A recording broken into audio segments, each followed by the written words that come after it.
insyaallah. Sudah nampil nih? Baik. Sore hari ini saya akan membacakan satu kitab hadis arba'in yang saya kasih judul Al-Arba'un Al-Maradiyah.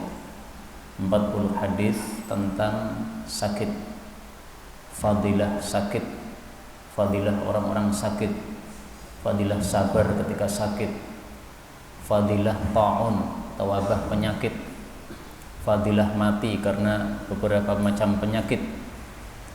Ini perlu saya sampaikan karena hari-hari ini banyak saudara-saudara kita yang sakit, sehingga perlu adanya pembahasan tentang sakit, supaya kalau kita sakit atau saudara kita sakit bisa menghadapinya dengan sebaik-baiknya, sabar terhadap takdir yang ditetapkan oleh Allah Subhanahu wa taala, tetap berharap terhadap rahmat Allah Subhanahu wa taala, dan seterusnya. Maka dalam buku ini saya mulai dengan Bismillahirrahmanirrahim sebagaimana biasanya supaya barokah. Maka segala sesuatu yang baik dimulai dengan Bismillahirrahmanirrahim. Jama'tu huna, saya telah kumpulkan pada buku ini fadlal humma, fadilah demam, wa ta'un, fadilah wabah penyakit, was sabr, fadilah sabar, wal marad, fadilah penyakit, wal marda, fadilah orang-orang yang sakit, wa adaban wa ahkaman, juga adab-adab dan hukum-hukum yang berkaitan dengan orang-orang sakit. Jumlahnya ada 40 hadis arba'in. Saya mulai dengan fadlul humma, fadilah demam. Kenapa? Karena hadis yang bicara tentang demam sangat banyak sekali. Dan demam itu termasuk penyakit yang sering kita alami. Mungkin setiap tahun kita mengalami penyakit demam. Nah, maka Rasulullah SAW sangat sering membicarakan tentang masalah demam ini. Hadis yang pertama, hadis dari Abu Hurairah radhiyallahu anhu, Rasul sallallahu alaihi wasallam bersabda, "Absyir, bergembiralah, fa innallaha ta'ala yaqul, karena Allah mengatakan, hiya nari, demam itu adalah apiku. Usallituha ala abdil mu'min, aku berikan demam itu kepada hambaku yang beriman, fid dunya, di dunia, litakuna hadzahu minan nari yaumal qiyamah, supaya menjadi bagiannya dari api neraka kelak pada hari kiamat." Maksudnya gimana? Maksudnya masing-masing kita itu karena punya maksiat, maka kita berhak masuk neraka. Nah, Allah itu sayang sama kita, sehingga Allah pengen kita di akhirat tidak masuk neraka, sehingga bagian neraka kita oleh Allah disegerakan di dunia, yaitu diberikan dalam bentuk demam. Ini kamu besok tidak usah masuk neraka, tapi sekarang saya kasih nerakaku, yaitu demam. Nah, karena itu kalau kita mengalami demam, panas, maka hendaklah kita teringat hadis ini. Ini adalah rahmat Allah kepada umat Islam. Allah pengen kita tidak masuk ke dalam neraka, maka disegerakan hukuman kita pada kehidupan dunia ini. Tapi jangan kemudian salah paham, ya, karena sebagian sahabat ada yang salah paham. Dia berdoa kepada Allah Subhanahu wa taala, "Ya Allah, apapun siksaan yang berhak saya dapatkan di akhirat, maka berikanlah semuanya kepada saya di dunia." Nah, ini tidak benar. Karena ada seorang sahabat dijenguk oleh Nabi SAW dalam kondisi sakit parah sampai dia seperti anak burung, saking kecilnya badannya. Jadi mungkin dagingnya sudah habis, tinggal tulang belulang. Nah, maka Nabi bertanya, "Kamu itu doa apa kok jadi seperti kayak begini?" Nah, dia ngaku, "Ya Rasulullah, saya berdoa kepada Allah, apapun siksaan yang berhak saya dapatkan di akhirat, maka segerakan saya di dunia ini." Nah, makanya dikabulkan oleh Allah Subhanahu wa taala. Jadi sakit parah kayak begitu. Ini doa yang tidak benar. Nabi kemudian mengajari dia, apakah kamu tidak semestinya minta untuk diberi sejahtera oleh Allah? Allahumma inni as'alukal afiyah, ya Allah saya minta sejahtera. Nah, mestinya begitu. Sejahtera itu apa? Sejahtera itu satu, sehat itu sejahtera, diampuni oleh Allah dosa-dosanya itu sejahtera, tidak dihukum oleh Allah gara-gara dosa, sejahtera. Nah, minta sejahtera dari Allah Subhanahu wa taala, jangan minta disegerakan hukumannya di dunia, itu tidak benar. Hadis yang kedua dari Jabir, Rasul sallallahu alaihi wasallam bersabda, "La tasubbil humma," kamu jangan mencela demam. Fa innaha tudhibu khataaya bani Adam, karena demam itu melenyapkan dosa-dosa manusia, kama yudhibul kiru khabathal hadid, sebagaimana alat ubupan tukang pandai besi itu melenyapkan kotoran atau keraknya besi. Hadis riwayat Imam Muslim. Nah, ini hadis samakna dengan hadis sebelumnya ya, fadilah demam. Dan ini hadis sekaligus menunjukkan bolehnya laki-laki menjenguk perempuan yang sedang sakit kalau tidak menimbulkan fitnah. Karena di sini Nabi mengatakan la tasubbil humma, kamu jangan mencela demam. Ini Nabi bicara kepada seorang wanita yang sakit, yang diajak bicara, dijenguk Nabi SAW. Demikian juga sebaliknya, seorang laki-laki sakit dijenguk oleh para wanita yang bukan mahramnya, tetangga-tetangganya misalnya, boleh enggak? Boleh, asalkan aman dari fitnah. Sehingga yang menjenguk itu hendaklah jamaah, jangan hanya satu orang, akan menimbulkan fitnah.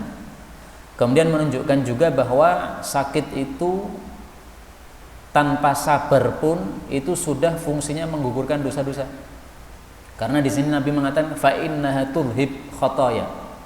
Demam ini melenyapkan dosa-dosa. Nabi tidak mengatakan apabila sabar. Berarti tidak sabar pun penyakit itu fungsinya apa? Menghilangkan dosa. Dan ini adalah pendapat mayoritas para ulama. Tetapi ini masalah khilafiyah. Sebagian ulama berpendapat kalau tidak sabar maka fadilah menggugurkan dosa ini tidak ada. Saya lebih cenderung pendapat yang pertama, bahwasanya mau sabar mau tidak sabar itu tetap fungsinya apa? Menggugurkan dosa-dosa. Tetapi kalau seseorang tidak sabar, akhirnya dia kemudian tidak rela terhadap keputusan Allah, maka itu nanti akan diberi kemurkaan Allah.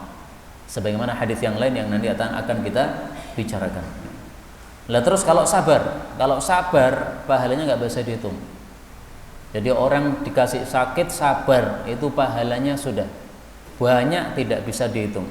Saking banyaknya tidak bisa dihitung. Dalilnya dalam Al-Quran, innama yuwaffas sabiruna ajrahum bighairi hisab.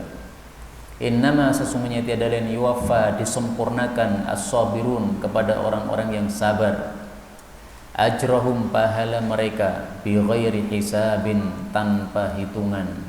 Ini surah Az-Zumar, surah yang selalu dibaca Nabi setiap hari, ayat yang ke-10 ya, surat 39 ayat 10. Hadis yang ketiga dari Abdurrahman bin Azhar, Rasulullah sallallahu alaihi wasallam bersabda, innama mathalul mu'min, sesungguhnya perumpamaan orang beriman, hina yusibuhul wa'ku awil humma, ketika terkenai demam yang dahsyat atau demam, kamathali hadidatin tadkhulun nar, itu seperti besi yang masuk dalam api, atau boleh juga tudkhulu ya, ini boleh dibaca tadkhulu atau tudkhulu. Kalau tudkhulu dimasukkan an-nar ke dalam api, fayalhabu khabathuha, maka lenyaplah kerak-keraknya atau tayangnya, wa yabqa tibuha, dan yang tersisa adalah yang bersihnya.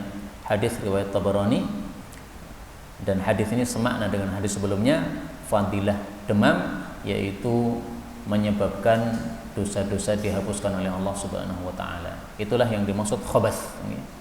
Tayangnya besi hilang ketika dibakar. Maksudnya orang sakit, ketika sakit maka dosa-dosanya hilang, dibakar oleh sakit.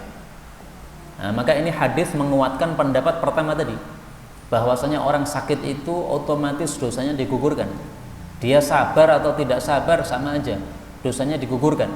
Karena Nabi menyerupakan orang sakit seperti kalau besi dimasukkan api. Besi dimasukkan api, ini nggak peduli besinya sabar atau tidak sabar sama aja, akan lenyap apa? Tayangnya itu.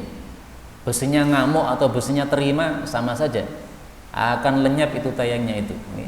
Dan di sini perbedaannya pada kata-kata al-wa'ku. Kalau tadi cuma humma, kalau di sini ada dua istilah, al-wa'ku awil humma. Apa bedanya? Al-humma artinya demam, al-wa'ku artinya demam yang dahsyat.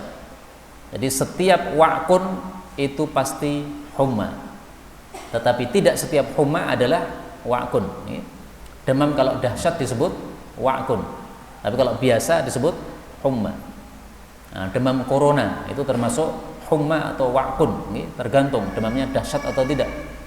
Nah, maka yang terkena corona ini insya Allah termasuk hadis-hadis yang bicara tentang fadilah demam ini, karena corona itu masuk dalam bagian humma, ya, para ulama menyebutnya sebagai humma corona, demam corona. Hadis yang keempat dari Utsman radhiyallahu anhu, Rasulullah sallallahu alaihi wasallam bersabda, al-humma hadzul mu'min minan nar. Demam adalah jatahnya orang beriman dari api neraka yaumal qiyamah, kelak di hari kiamat, kemudian disegerakan di dunia sehingga dia demam di dunia. Hadis yang kelima dari Abu Umamah, Rasulullah sallallahu alaihi wasallam bersabda, al-humma kirun min jahannam. Demam itu adalah satu ububan dari neraka jahanam. Fama asabal mu'mina minha, maka apapun demam yang mengenai orang beriman, kana hadzahu minan nar, itulah jatahnya dari api neraka yang disegerakan oleh Allah Subhanahu wa taala, sehingga nanti di akhirat sudah tidak disiksa lagi oleh Allah Subhanahu wa taala. Hadis yang keenam, tadi kelima, sekarang keenam, dari Ibnu Umar dan Aisyah radhiyallahu anhuma, Rasulullah sallallahu alaihi wasallam bersabda, al-humma min fayhi jahannam.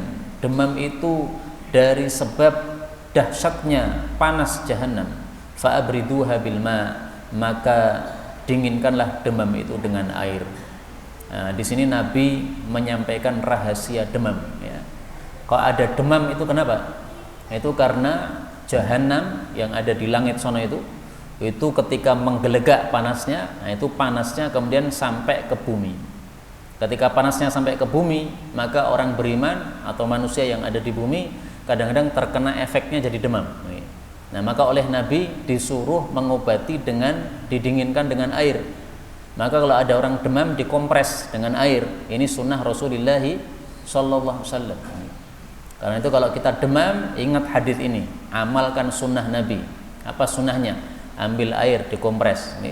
Es juga nggak apa-apa, karena es itu juga termasuk dari air tapi kemudian dibekukan. Nah, ini sunnah Nabi, kalau kita amalkan dengan niatan mengamalkan sunnah, maka kita mendapatkan pahala dari Allah Subhanahu wa taala.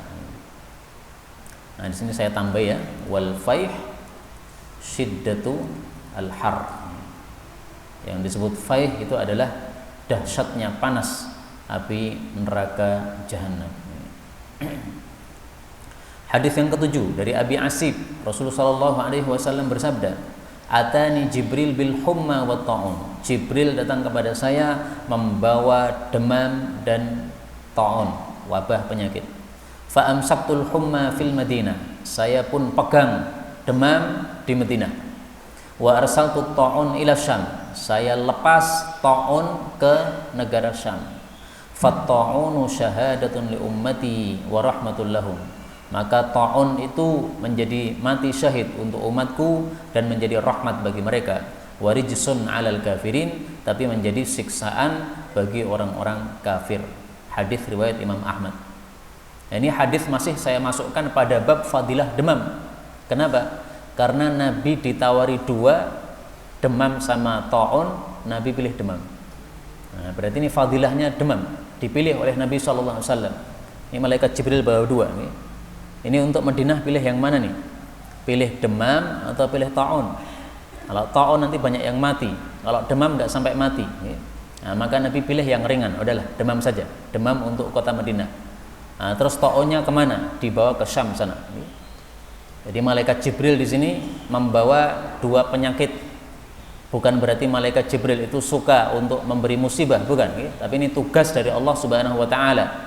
Nabi SAW disuruh pilih yang mana nih? Nah, maka Nabi pilih yang ringan. Dan ini menunjukkan rahmat Nabi kepada umatnya, rahmat Nabi kepada para sahabat, sehingga beliau pilih demam saja. Ya, sehingga para sahabat yang di Madinah ini seringkali mereka mengalami demam. Tapi ini hadis ini bicara tentang awal Islam, ketika Nabi awal-awal ke Madinah. Setelah itu Nabi SAW menceritakan bahwa demam di kota Madinah ini sudah dipindahkan ke kota lain, yaitu ke kota Juhfah. Waktu itu Rasulullah SAW bermimpi. Mimpinya ada seorang wanita yang rambutnya panjang, sa'iratar ra'si. Wanita yang apa? rambutnya panjang dan rambutnya modal madul, rambutnya nggak aturan begitu. Waktu itu Nabi Shallallahu Alaihi Wasallam bermimpi melihat wanita ini sauda, warna kulitnya hitam, sa'iratar ra'si, dia kepalanya tidak rapi. Kharajat minal Madinah, dia keluar, ini dalam mimpi semuanya, keluar dari kota Madinah, hatta qamat bimahya'ah wahyal Juhfah, sampai akhirnya wanita itu berhenti di Juhfah. Fa'awwaltu, maka saya takwili mimpi saya tadi, anna waba al-Madinah, bahwasanya wabah yaitu demam di kota Madinah, nuqila ilaiha, itu telah dipindah ke kota Juhfah. Nah, karena itu setelah mimpi ini, demam yang dialami oleh orang-orang Madinah akhirnya sudah tidak dialami lagi, sehingga mereka yang biasanya demam, sering demam, sekarang sudah tidak demam lagi. Tapi kemudian Juhfah karena menjadi kota demam, akhirnya ditinggalkan oleh para manusia, nggak ada yang mau tinggal di Juhfah, sehingga Juhfah jadi kota mati. Juhfah ini kan termasuk 4 miqat orang haji. Ada Juhfah, ada Yalamlam, ada Qarnul Manazil, ada satu lagi apa? Nah itu 4 ya. Nah maka Juhfah ini sudah tidak dipakai lagi untuk miqat.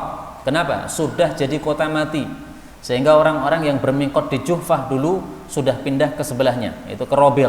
Itu gara-gara apa? Menjadi kota mati. Nah menjadi kota matinya dengan sebab ini, yaitu menjadi kota yang berisi demam, ya, karena dipindahkan demam ke Juhfah oleh Allah Subhanahu wa Ta'ala. Kemudian karena hadis ini yang kedua bicara tentang masalah ta'un, karena itu sangat pantas kalau kemudian bab berikutnya saya kasih judul Fadlit Ta'un, ya, fadilah ta'un. Apa sih ta'un itu? Ta'un itu artinya wabah penyakit. Terus apa bedanya dengan wabak? Wabak juga wabah penyakit. Wabak dengan ta'un ada kemiripan, tapi ada perbedaan. Kemiripannya adalah yang namanya ta'un atau wabah penyakit, itu adalah penyakit yang merata, banyak yang kena, itu namanya wabak atau ta'un. Maka corona ini termasuk salah satu dari keduanya, karena bersifat merata. Saya dengar katanya di Bengkok ini juga sakit bergantian. Di RT sana sakit bergantian orang-orang, sekeluarga bergantian, bapaknya, ibunya, anaknya. Dan itu tidak hanya di Bengkok saja, di Solo juga kayak begitu, di tetangga-tangga saya satu gang itu juga kayak begitu. Ada 2 orang yang setiap hari saya lihat DD jam 9 karena sakit sudah berhari-hari, nggak doyan makan, rasanya pahit lidahnya, makanan apapun nggak lezat, kemudian rasanya demam. Nah ini bergantian penyakit kayak begini. Nah, termasuk saudara kita yang biasanya mengantar saya di sini, Mas Seno, nah, ternyata beliau juga sakit, nah, sehingga tidak bisa mengantar. Nah, maka nanti insya Allah di akhir majelis kita doakan semuanya supaya diberikan kesehatan oleh Allah Subhanahu wa Ta'ala. Nah, ini persamaan antara ta'un dengan wabah. Perbedaannya apa? Perbedaannya, kalau ta'un itu adalah wabah penyakit yang sumbernya dari jin. Adapun kalau wabah, maka itu adalah wabah penyakit yang sumbernya bukan dari jin. Perbedaan pertama. Perbedaan kedua, bahwasanya ta'un itu tidak bisa masuk ke kota Madinah. Tetapi kalau wabah, maka ini masih bisa masuk ke kota Madinah. Sebagaimana tadi wabah berupa demam itu masuk ke kota Madinah, bahkan dipegang oleh Nabi SAW, ditaruh di kota Madinah. Nah sekarang ini corona termasuk yang mana? Termasuk wabah atau termasuk ta'un? Melihat kondisi, maka yang tepat adalah corona ini termasuk wabah, bukan termasuk ta'un. Kalau ta'un mengenai suatu tempat, satu negara, itu langsung mati satu hari itu langsung ribuan, banyak. Jadi mungkin kumpul di masjid begini, tiba-tiba pada gelimpang semuanya, jatuh semuanya, nah, banyak langsung mati. Sampai zaman dulu ada ta'un Amwas di Syam. Itu ketika orang-orang berada di satu tempat, tiba-tiba pada mati begitu. Sehingga kalau dikuburkan, maka dikuburkan dalam satu hari langsung bisa ribuan. Sehingga susah menguburkan satu orang dalam satu liang, itu susah. Sehingga biasanya satu liang diisi langsung ditumpuk berapa jenazah begitu, saking banyaknya orang yang mati. Bahkan diceritakan di Mesir pernah terjadi ta'un juga. Itu saking banyak yang mati, itu sampai-sampai ada orang yang mau menguburkan, dia mati juga. Nah, akhirnya yang menguburkan adalah temannya yang mengantar, sama-sama mengantar. Nah, kayak begitu saking dahsyatnya orang yang mati gara-gara ta'un. Kalau wabak tidak begitu. Wallahu taala a'lam bis-shawab. Maka ringkasnya, setiap ta'un itu adalah setiap wabak, setiap ta'un itu adalah wabak. Tapi tidak setiap wabak adalah ta'un. Ta'un adalah wabak, tapi wabak belum tentu ta'un.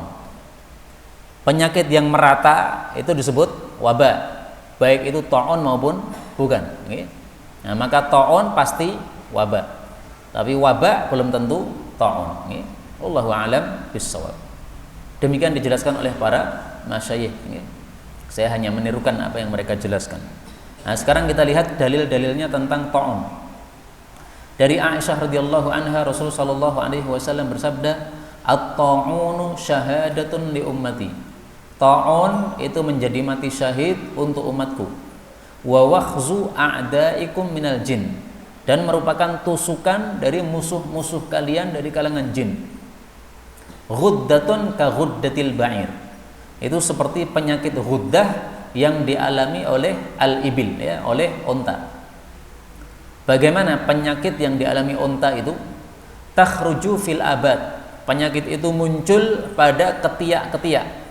Wal maraq, dan juga pada bagian bawah dari perut.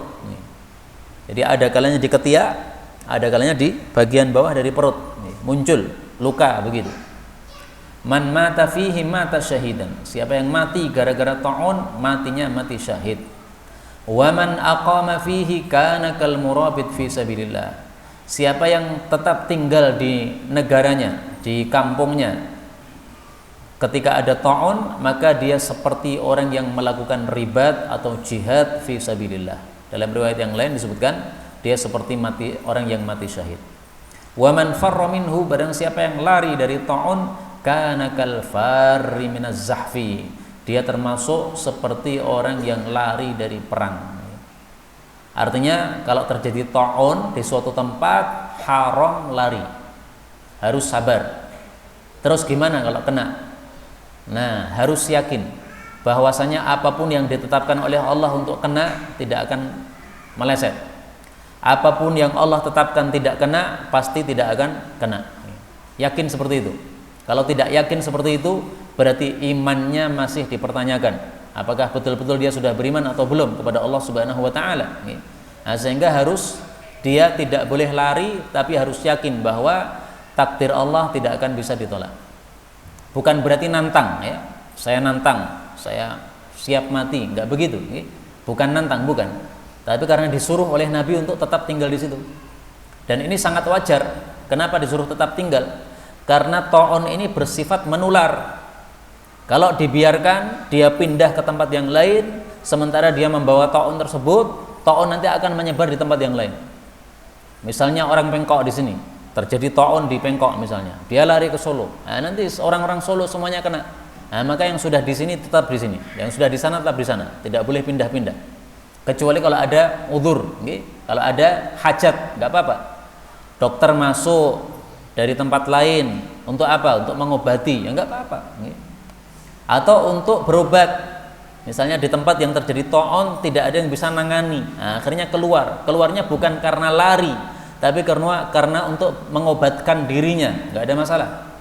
Yang dilarang di sini adalah man farra minhu, keluar tapi untuk lari darinya.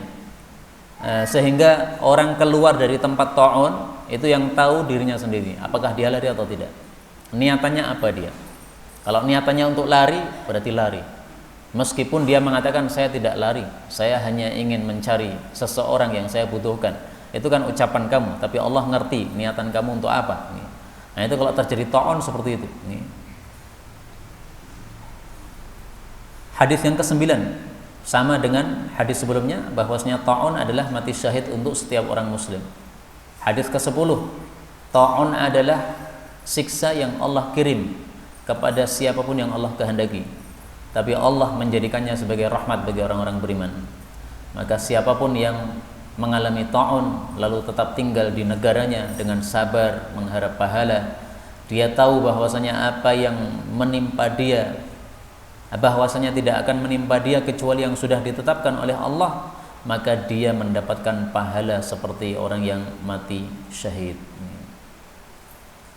Hadis yang ke-11, ta'un, mati tenggelam, mati karena sakit perut, mati karena terbakar, mati karena nifas, yang melahirkan anak, itu semuanya adalah bentuk-bentuk mati syahid untuk umat Nabi Muhammad sallallahu alaihi wasallam.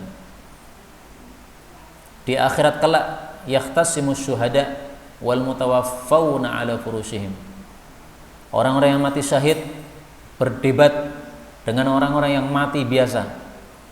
Berdebat kepada siapa? Ila Rabbina, kepada Allah Subhanahu wa taala. Apa sebabnya debat? Fil ladzina yutawaffawna minat ta'un. Terhadap orang-orang yang mati karena ta'un. Jadi maksudnya dua kelompok ini rebutan. Kelompok mati syahid mengatakan, ini orang-orang yang mati ta'un, mati karena ta'un, ini termasuk kelompok kami, kelompok mati syahid. Nah, orang-orang yang matinya di atas tempat tidur, mereka mengatakan, bukan, ini kelompok kami. Karena buktinya orang-orang yang mati karena ta'un matinya di atas tempat tidur. Mereka tidak melakukan jihad sama sekali. Bukan mati syahid. Nah, maka Allah Subhanahu wa taala untuk memberikan keputusan mengatakan, ya ini Allah Maha Adil ya. Allah mengatakan, "Ungduru ila jirahihim." Udahlah, gini aja. Kalian lihat bagaimana lukanya orang-orang yang kena ta'un. Orang kena ta'un itu kan sakit ya. Nah, lihat lukanya bagaimana lukanya. Fa in asbahat jirahuhum, kalau lukanya menyerupai jirahal maktulin, lukanya orang-orang yang terbunuh dalam medan perang, fa innahum minhum wa ma'ahum, berarti mereka termasuk mati syahid dan bersama orang-orang mati syahid. Fa yanzuruna ila jirahil mat'unin, maka mereka melihat, meneliti ya, memeriksa kepada lukanya orang-orang yang mati ta'un. Fa idza jirahuhum qad asbahat jirahasy syuhada, ternyata luka mereka menyerupai lukanya orang-orang yang mati syahid. Fayulhaquna bihim, maka mereka pun disusulkan atau disamakan dengan orang-orang yang mati syahid tadi. Nah, inilah perbedaannya apa? Ta'un dengan wabah. Kalau ta'un itu matinya ada luka pada tubuhnya. Lukanya mirip orang yang ditusuk dengan senjata tajam. Orang ditusuk dengan pedang, akhirnya mati. Nah, bagaimana lukanya? Darahnya keluar begitu. Kalau dilihat tubuhnya bagian dalam robek. Kenapa? Terkena tusukan pedang atau tusukan panah atau tusukan tombak. Nah, orang yang mati karena ta'un juga begitu. Kalau dilihat bagian dalam tubuhnya akan ada luka seperti orang yang ditusuk dengan senjata tajam. Nah, karena itu wallahu a'lam bishawab. Tampaknya corona ini bukan termasuk ta'un melihat dalil-dalil yang kita baca ini, tapi termasuk apa? Wabah. Tapi meskipun demikian, tetap fadilah sakit yang sudah kita baca tadi akan didapatkan juga oleh orang-orang yang mengalami penyakit wabah ini. Baik, kemudian bab berikutnya fadilah sabar. Yang namanya orang sakit itu mengalami sesuatu yang tidak nyaman. Nah, tidak nyaman ini perlu dihadapi dengan sabar. Kalau tidak sabar, maka berarti kurang utama. Karena sabar itu adalah sifat yang paling penting ketika terjadi adanya musibah. Penyakit termasuk musibah, termasuk ujian. Ujian paling penting untuk menghadapinya adalah dengan sabar. Ada dua sifat yang dituntut kita untuk memilikinya. Pertama adalah syukur, yang kedua adalah sabar. Syukur ketika mendapatkan nikmat, sabar ketika mendapatkan ujian atau musibah. Dan manusia itu selalu hidupnya antara dua ini. Kadang-kadang ada nikmat, kadang-kadang ada musibah. Nah, maka ketika ada nikmat, gimana sikap kita? Syukur kepada Allah. Ketika ada musibah, sabar. Nah, sehingga kalau kita sekarang dalam kondisi sehat, mari kita bisa melakukan sikap syukur kepada Allah Subhanahu wa taala. Bagaimana syukurnya? Ya, kita gunakan kesehatan kita untuk kebaikan. Kita gunakan selama masih sehat ini, sholat berjamaah di masjid, jangan di rumah. Menghadiri pengajian, karena ini kebaikan. Karena kalau sudah sakit nggak bisa sholat jamaah. Kalau sudah sakit nggak bisa datang pengajian, nggak bisa. Ini termasuk syukur kepada Allah Subhanahu wa taala. Syukur kepada Allah gimana? Ibadah yang bagus. Salat tahajud dilakukan. Karena kalau sudah sakit nggak bisa salat tahajud. Masih sehat bisa. Nah, berarti syukur kita adalah mari kita salat tahajud, mari kita salat sunnah, mari kita salat duha. Jangan hanya salat wajib saja. Karena salat wajib kita masih ada kekurangan-kekurangan. Kalau kita tidak mau salat sunnah, maka salat wajib kita nanti nilainya kurang di hadapan Allah Subhanahu wa taala, nggak ada penambalnya. Salat sunnah itu fungsinya sebagai penambal untuk kekurangan-kekurangan salat wajib kita. Nah, baiklah kita baca hadis-hadis tentang fadilah sabar.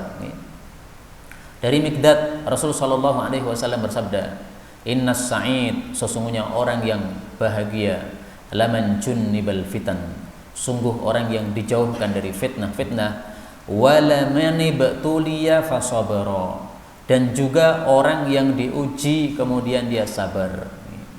Jadi orang yang mampu memiliki sifat sabar ini adalah orang yang sa'id, kata Nabi SAW. Orang yang bahagia. Bahagia itu maksudnya gimana? Bahagia itu hakikatnya adalah masuk dalam surga, selamat dari neraka, itu bahagia. Karena dalam hadis tentang bayi yang diciptakan oleh Allah pada perut ibu, nah itu ditetapkan syaqiyun au sa'idun. Ada kalanya ditetapkan sebagai orang celaka atau bahagia. Bahagia itu gimana? Ahli surga. Berarti celaka itu gimana? Ahli neraka. Nah, sa'id, orang bahagia, ini adalah hakikatnya orang yang masuk surga selamat dari neraka. Kuncinya salah satunya apa? Ubtuliya fasabar. Diberi ujian, sabar. Sekarang kita sehat, alhamdulillah. Syukur kepada Allah. Nanti ketika sakit kita ingat sifat ini, sabar. Ya, semua orang pasti akan mengalami sakit, karena tidak ada manusia tidak sakit, itu nggak ada, kecuali orang-orang yang Allah benci, kayak Fir'aun misalnya, nggak pernah sakit sama sekali. Ada orang tidak pernah demam sama sekali, disampaikan kepada Nabi SAW. Maka Nabi tanya, kamu pernah demam? Maka dia mengatakan, saya nggak paham apa itu demam. Demam sampai nggak ngerti dia, karena nggak pernah mengalami. Maka Rasul SAW mengatakan, siapa yang pengen melihat orang ahli neraka, lihatlah orang ini. Nggak pernah demam dia, nggak pernah sakit. Karena sakit ini fungsinya menggugurkan dosa-dosa. Lah kalau orang dosanya numpuk tidak digugurkan dengan sakit, berarti ini ciri-ciri ahli neraka kayak begini. Karena itu kalau kita sakit, alhamdulillah masih ada tanda-tanda ahli surga pada diri kita. Jadi sakit itu bukan sesuatu yang masalah besar sebenarnya. Sakit itu malah justru tanda baik. Kalau orang mati ditutup dengan sakit, itu malah tanda baik. Sakit kemudian mati, tanda baik. Dalilnya apa? Dalilnya sirahnya Rasulullah SAW. Sebelum Nabi sakit, itu Aisyah mengatakan, dulu itu saya iri banget sama orang-orang yang matinya nyaman, nggak pernah sakit atau sakitnya jarang, dan matinya bukan karena sakit, mati nyaman, pas tidur angler tiba-tiba lanjut, atau pas pengajian ngantuk tekluk ngeten, tiba-tiba jam 5 selesai nggak balik, kan penak nih Pak, penak betul, enak, betul kerasa belas. Aisyah pengen kayak begitu, tapi setelah Aisyah melihat Nabi wafat ternyata ditutup dengan sakit kehidupannya, dia sudah nggak pernah iri lagi. Udah, saya nggak iri lagi sama orang-orang yang matinya enak, karena ternyata Nabi saja orang paling mulia matinya ditutup dengan sakit, dan sakitnya 2 kali lipat dari manusia biasa. Nah, maka kalau sakit ini suatu keburukan, tidak mungkin diberikan kepada Rasulullah SAW. Karena itu sering saya katakan, termasuk tanda husnul khatimah kalau seseorang itu kehidupannya ditutup dengan sakit dan dia bisa menerima dengan takdirnya tersebut. Tidak gersulo terhadap Allah Subhanahu wa taala, tidak murka terhadap takdir Allah Subhanahu wa taala. Dikasih sakit ya sudah, Allah ngasih saya sakit, terserah Allah lah, Allah yang menciptakan saya. Sampai ada seorang ulama mengatakan apa? Nah, ini perkataan bagus sekali, sering saya ulang-ulang. Akhtaru alla akhtaro. Akhtaru alla akhtaro. Apa maksud ini? Akhtaru, saya pilih, alla akhtaro, bahwasanya saya tidak punya pilihan. Pilih sehat atau sakit? Jawabannya akhtaru alla akhtaro. Saya pilih untuk tidak milih. Kenapa? Yang dipilihkan oleh Allah itulah yang paling bagus. Dipilih oleh Allah untuk sakit, ya sudah, biar aja. Allah yang menciptakan saya, scan karepe Allah, terserah. Meskipun tetap kita berdoa minta apa? Sehat, minta sejahtera. Tapi kalau disuruh milih, kamu pilih sakit atau pilih sehat? Nih, akhtaru alla akhtar. Saya pilih untuk tidak milih. Sekarang Anda sakit, Anda pilih ditutup dengan sembuh atau dipilih tutup dengan mati? Akhtaru alla akhtar. Ini jawaban para ulama, sebagian ulama. Nih. Saya pilih untuk tidak milih. Kenapa? Dia nggak ngerti. Kalau dia milih sesuatu, apakah itu lebih baik? Nggak ngerti. Misalnya kita milih sehat, sakit selesai sehat, tapi habis sehat kemudian malah maksiat. Nah, berarti kan nambah dosa, malah jelek kayak begini. Mending sakit kemudian mati, dosa-dosanya sudah dihapuskan, langsung masuk surga, kan penak.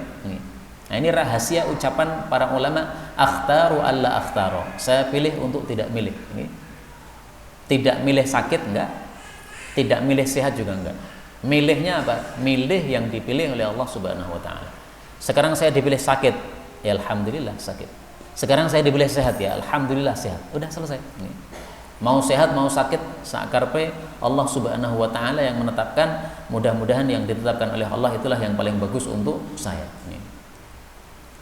Fadilah sabar, hadis yang kedua dari Abu Hurairah radhiyallahu anhu, Rasulullah sallallahu alaihi wasallam bersabda, yaqulullahu ta'ala, Allah mengatakan, man adhabtu habibati, orang yang kulenyapkan kedua kekasihnya, fasabara wahtasaba, dia sabar, dia mengharap pahala, lam ardalahu thawaban dunal jannah, saya tidak akan puas untuk kasih pahala selain daripada jannah. Yang dimaksud habibatai, dua kekasihnya itu adalah mata.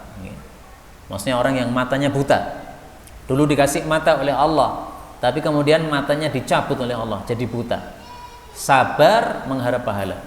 Nah, maka Nabi katakan, maka Allah katakan, saya maunya memberi dia pahalanya surga. Pahala selain surga saya nggak mau, karena pahala surga itu pahala paling tinggi. Sehingga Allah maunya kasih pahala papan atas, pahala paling tinggi. Karena itu orang yang dulunya bisa melihat kemudian jadi buta, ini juga bukan tanda-tanda buruk, sama sekali enggak. Banyak para ulama yang dulunya bisa melihat, akhirnya di akhir hayatnya buta. Banyak. Para sahabat ada beberapa orang, salah satunya Ibnu Abbas. Ibnu Abbas ahli tafsir, itu matinya buta gitu. Hasan bin Thabit, sahabat Nabi SAW, penyair Nabi, yang katanya Nabi, kamu lanjutkan bersyair karena kamu itu dibantu oleh malaikat Jibril alaihi salatu wassalam. Nah, itu Hasan bin Thabit ini matinya juga dalam kondisi buta matanya. Ibnu Abbas buta matanya. Al-Imam Al-Munawi yang saya sering menampilkan perkataan-perkataan beliau ketika menjelaskan hadis. Nah, itu Imam Munawi matinya juga dalam kondisi buta. Butanya kenapa? Karena saking banyak membaca, sehingga beliau jadi matanya nggak tajam, baca harus deket-deket gini. Lama-lama total nggak bisa membaca apa-apa.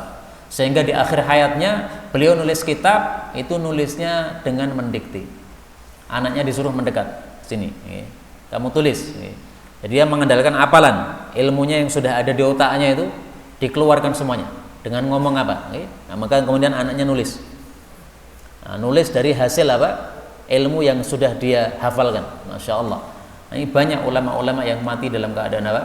Kondisinya matanya buta. Enggak ada masalah. Pahalanya jannah di hadapan Allah Subhanahu wa taala. Hadis yang ketiga dari Anas, Rasulullah sallallahu alaihi wasallam bersabda, "Inna 'idhamal jazaa'i ma'a 'idhamil bala."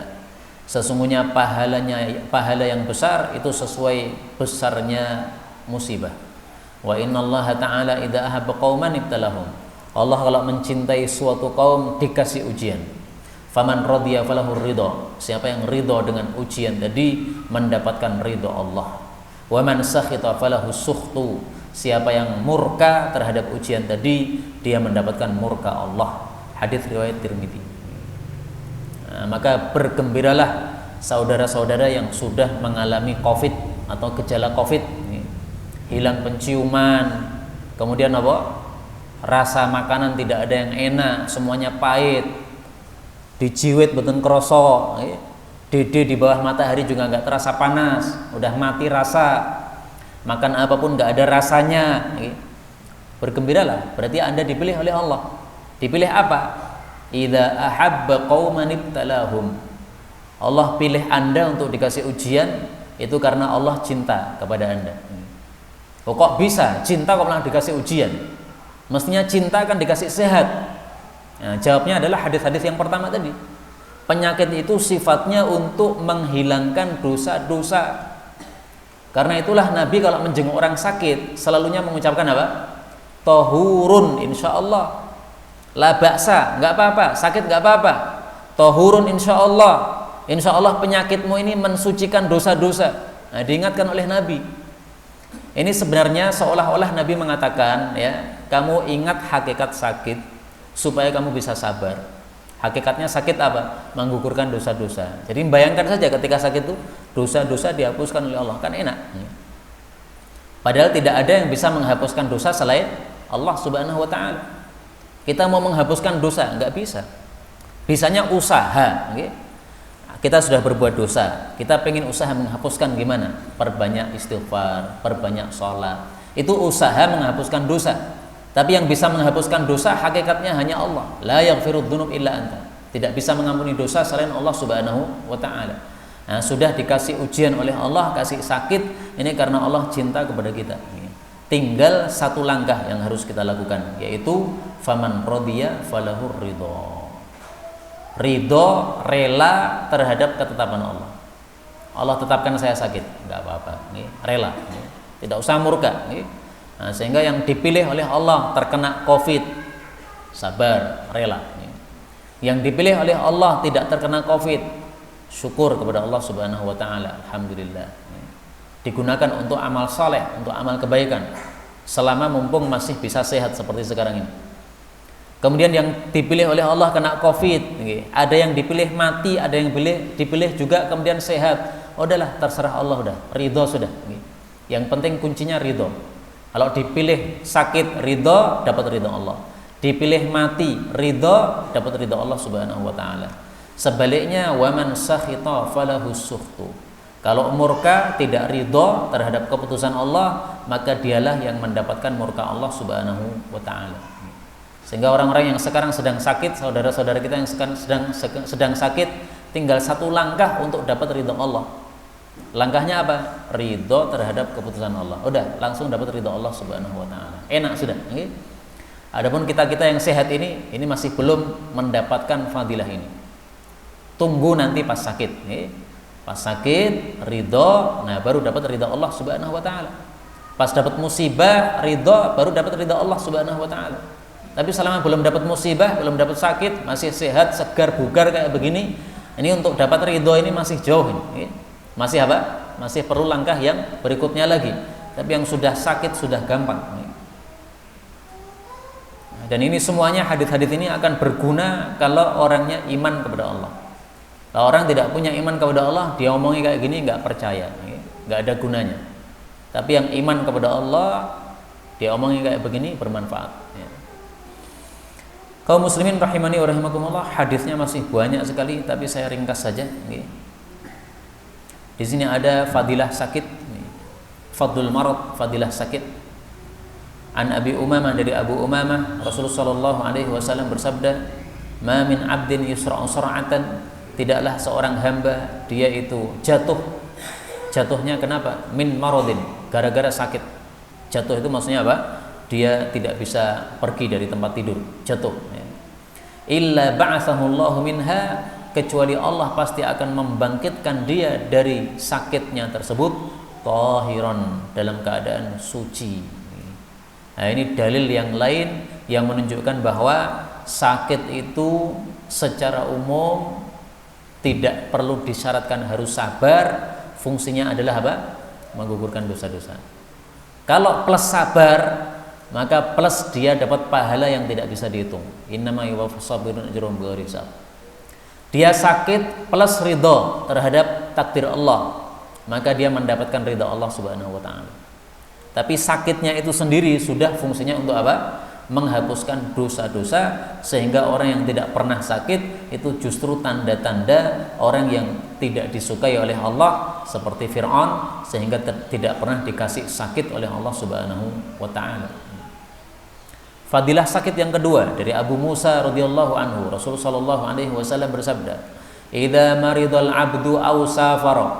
Kalau seseorang sakit atau safar, kataballahu ta'ala lahu minal ajr, Allah tetap tulis pahalanya, mithla ma kana ya'mal, semisal persis amalan-amalan yang biasa dia lakukan, sahihan muqiman, ketika sedang sehat dan ketika sedang mukim, sedang tidak safar. Ini fadilah orang yang sakit sementara dia punya amal soleh yang dilakukan secara istiqomah. Dulu dia rajin ke masjid, setiap mendengar azan datang ke masjid salat jamaah. Begitu sakit tidak datang ke masjid karena sakit, nggak bisa datang. Maka meskipun dia berada di tempat tidur, sholatnya cepat karena saking sakitnya tidak bisa sholat lama, maka dia tetap mendapatkan pahala sholat jamaah. Dulu biasa bangun jam 3 malam sholat tahajud, atau jam setengah 4 untuk sholat tahajud. Gara-gara sakit, menahan sakit, maka dia pilih tidur, tidak sholat tahajud. Nggak apa-apa, karena sakit adalah termasuk udzur untuk meninggalkan sholat tahajud. Pahala tetap dicatat oleh Allah sama. Samanya sama persis, karena di sini disebutkan mithla, semisal persis. Dalam bahasa Arab itu ada mithla, ada nahwa. Kalau mithla itu semisal persis, belas rasanya beda nih. Kalau nahwa itu serupa tapi nggak sama. Nah, di sini Nabi tidak mengatakan nahwa tapi mithla, semisal persis. Salat sunnahnya dulu dilakukan setiap sebelum salat fardu, setelah salat fardu, sunnah rawatib dilakukan terus.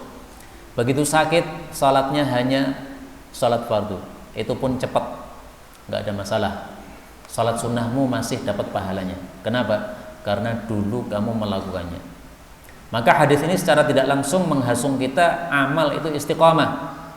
Datang ke pengajian istiqomah. Kenapa? Nanti pas sakit nggak datang ke pengajian, leha-leha di rumah tetap dapat pahala. Salat tahajud yang istiqomah, salat duha yang istiqomah. Sebagaimana madhabnya Aisyah, salat duha itu setiap hari. Kalau Ibnu Abbas madhabnya salat duha setiap 10 hari 1 kali. Berarti 1 bulan hanya 3 kali. Ibnu Abbas.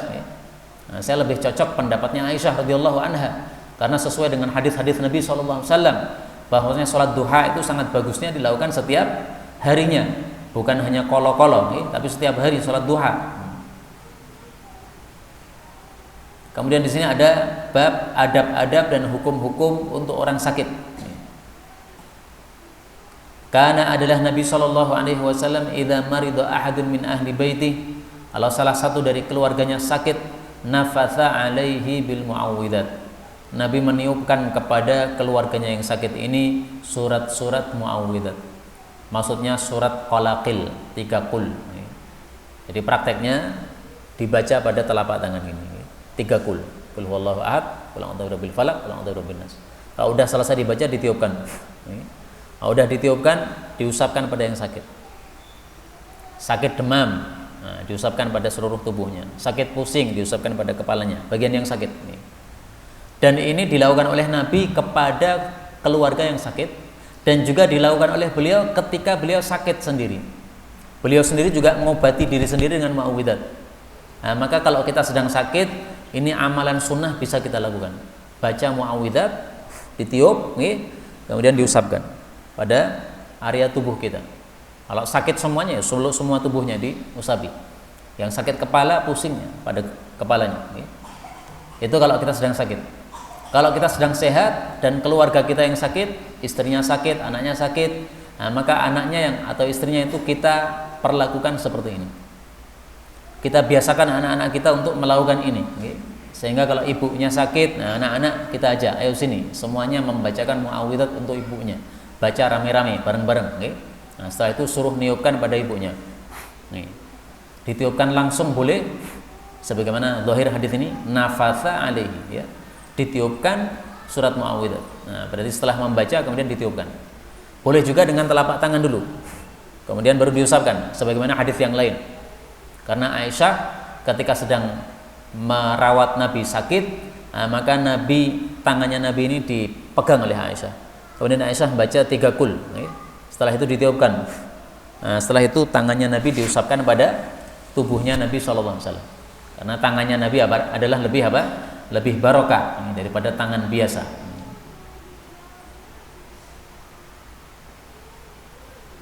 Hadis 25 dari Aisyah radhiyallahu anha, dia mengatakan adalah Rasul sallallahu alaihi wasallam idza nama minal lail, kalau ketiduran, au marido, atau kalau sedang sakit, shalla minan nahari 12 rakaat.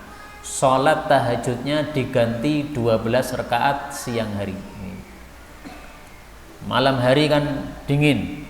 Orang kalau sakit demam malam hari kan susah bangun, kedinginan. Maka dia tidak tahajud. Tapi kalau Nabi malamnya tidak tahajud karena sakit, nanti siangnya diganti 12 rakaat. Biasanya beliau sholat 11 rakaat, diganti 12. Maka yang biasanya sholat 5 rakaat, diganti berapa? 6 rakaat. Biasanya 7 rakaat, berarti 8 rakaat. Pokoknya digenapkan. Wa kana idza marido, adalah kebiasaan Nabi SAW kalau sedang sakit, au kasila, atau sedang loyo, shalla qa'idan. Beliau sholat tahajudnya dengan duduk. Jadi kadang-kadang sholat tahajudnya diganti pagi hari, kadang-kadang sholat tahajudnya tetap dilakukan malam hari, tapi dengan duduk. Jadi ini mungkin kondisi sakitnya kondisi yang tidak parah, sehingga masih bisa bangun. Bangun, tapi kalau sholat tahajud berdiri lelah, maka beliau sholat tahajudnya dengan duduk. Dengan duduk masih sakit, boleh dengan berbaring, tidak ada masalah. Caranya gimana? Miring, kepala kita menghadap ke arah kiblat. Maka miring kanan, kepala di utara. Atau kalau kepala di selatan nggak ada masalah, berarti miring kiri. Yang penting wajah menghadap ke arah kiblat. Kalau tidak bisa miring gimana? Kepala di arah timur, tapi kemudian ditaruh bantal di atasnya, di bawahnya, sehingga kepalanya bisa menghadap ke arah kiblat. Yang penting pokoknya tidur menghadap ke arah kiblat wajahnya ini. Wajahnya dan badannya kalau bisa, kalau tidak bisa maka wajahnya saja. Kemudian orang-orang yang sakit, kalau didoakan, maka hendaklah dia berharap kepada Allah Subhanahu wa taala untuk sembuh. Karena Rasul sallallahu alaihi wasallam bersabda, "Man 'ada maridan", barang siapa yang menjenguk orang sakit, lam yahdur ajalu, yang memang belum ditetapkan tiba ajalnya oleh Allah. Faqala indahu sab'a marratin, lalu penjenguk ini mengucapkan 7 kali doa ini. As'alullahal azim rabbal arsyil azim ayyashfiyaka, aku minta kepada Allah yang maha agung, Rabbnya singgasana yang agung, supaya engkau itu supaya Allah itu menyembuhkan kamu.